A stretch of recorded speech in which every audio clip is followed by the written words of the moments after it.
Good morning. Ngasigi card ki message yengminarase ko. Ado ngasi ningthokaba oibonina ningthokabagi number se 47 leire aduga color dana angoba gumba sinabibai ko. White color gumba use tobibai ngasigi dress ta kaida sum pura white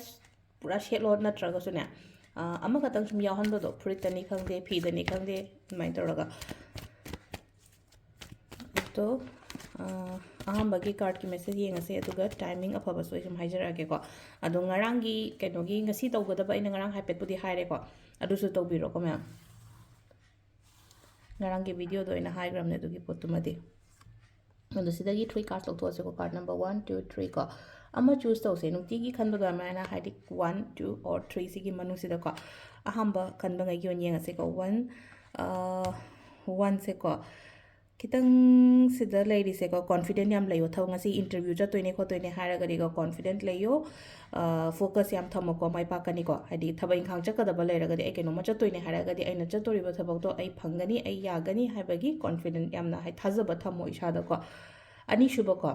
ani shuba se na mo ko hadi potse tarai tarai phangdaba do tarai phangdaba hara gari ai na ngasi keno pame ai ngasi keno cha toine hara gari phangagasu wana aingonda phangba dumaina oina oiko laagasu maidi pae ko aduga yam laina di pakpa oidaba sida ko aduga ahum subasina ko hajik chatliba mong siram chatlalo haidi kemta anoba kari kra change toge khotke haina dum chat tawbigano ko haidi flow dum chatpa ai nuti gi ai normal duty chatliba normal routine am ai ai thabai khang chatliba koliba sida dum tawba dum hadi si ngasi gi oina haraga di ko hadi si ai na smaina chatlo haraga hadi masa mathanda ne kaino ma lakchaba do aingonda afaba ma lakpa good news kumba lakpa paw nuai ba lakpa amaina gum moina lai ko sise kaino dagi hadi kitang lapna yam thajadaba gumba paw gumba afaba gumba lakpa to maina oina oi aduga timing sine ki pung 3 ka minute ama dagi na 3 ka minute kun mathoi phawng lere te 9 ka minute funi thoidena pung 10 ka minute ahum phawng lere ko adagi mu 12 ka minute fu mari dagi na pung 3 ka minute kun 3 phawng lere adagi 9 ka minute fu mari dagi na 12 ka minute kun mari phawng lere aduga nungdang ahingi na pung 1 ka minute ahum dagi na pung 3 ka minute ama phawng lere ko sisina ko gi ngasi gi oina afaba timing ko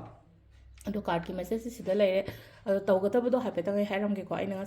ngasi se haid use bagum badaina keno hapona thoiding amuba hapona hai ko kabuk to nate ko kangsubi hapa yabra hai ko haidi ko thoiding amuba dune chini yaudaba dune hapo hai to ko thoiding amuba kitang thada bani khangde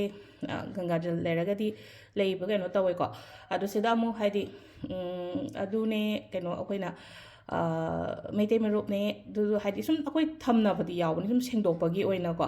aduna haidi questions to haidi aina option do pirina option do pirabu ta amuka du hangai do haidi du aina ani thokna dum pirabani na dum phajana aina haiba matam ne kitang phajana tabiu ko ma'am adu haidi second option aina pirina thoiding amu kitang hapiu sankranti oibani na hai toraga adu amu bodo ina hapiu bako adu tawwe aduga donation gumba kai gumba tawba khara phai hai ko ngasi gi oina adu sta du dum taw thokpiro ko adu sida leire ko gi ngasi gi card ki message ma'am thank you